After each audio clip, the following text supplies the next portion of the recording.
Então, o pessoal acha que até hoje que Maquiavel teria feito isso para a população e tudo, e por isso fazem livro igual o Frederico fez, né? O Frederico fez o livro Anti-Maquiavel e tudo, mas não, ele fez justamente porque ele queria voltar ao cargo antigo, então ele quis arriscar, mesmo não sendo pró-monarquia nem nada do tipo. Ele quis agradar para ver se fazer o teste, né?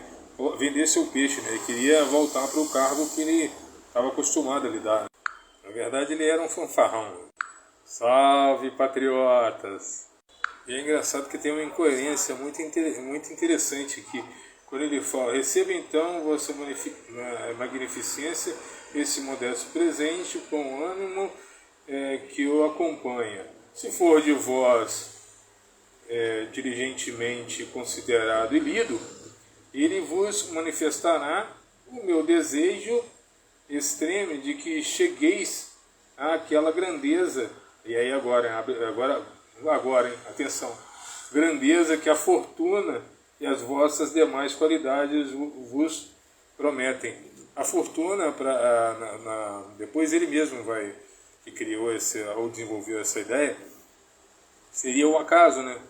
A boa sorte ou a má sorte, sabe? E aí, em vez de ele falar da virtude, ele falou da fortuna. Não sei se ele se enganou aqui, ele pensou uma coisa e escreveu outra, sabe? A grandeza que a fortuna, porque a fortuna pode ser má ou pode ser boa, e as vossas demais qualidades vos prometem. Aí, beleza, aí continua. Aí ele vai falar também das formas das espécies de principados e de que modo se adquirem. Aí ele vai falar que na época dele ou os principados eram repúblicas ou ou os estados, né? Desculpa, principados não.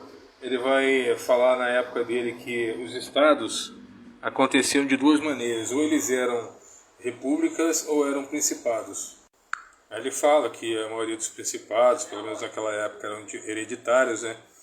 Que as famílias transferiam por meio do sangue real para sua descendência e tal. Lógico que a gente sabe que hoje em dia, por exemplo, há também, hoje, né, a mescla, né? Não sei se isso provavelmente não acontecia na época, mas a mescla, por exemplo, na Coreia do Norte, você tem uma mistura de principado com, não posso falar de república, né, e tirania, né? Um principado tirânico, né? Ou seja, além de ser uma tirania, é uma tirania transferida de geração, né? Geração para geração, né? Sanguínea, hereditária, né? Ele vai falar aqui sem querer sobre direita e esquerda, né? Sobre o comunismo, os liberais e os socialistas, sabe? Quando ele fala assim, ele vai citar, né? Lógico, no exemplo da época, né? Ele fala, ou são como, menos agregados, os domínios, abre aspas, né? Os domínios assim adquiridos ou se costumam a viver sob um príncipe ou se acostumam a ser livres.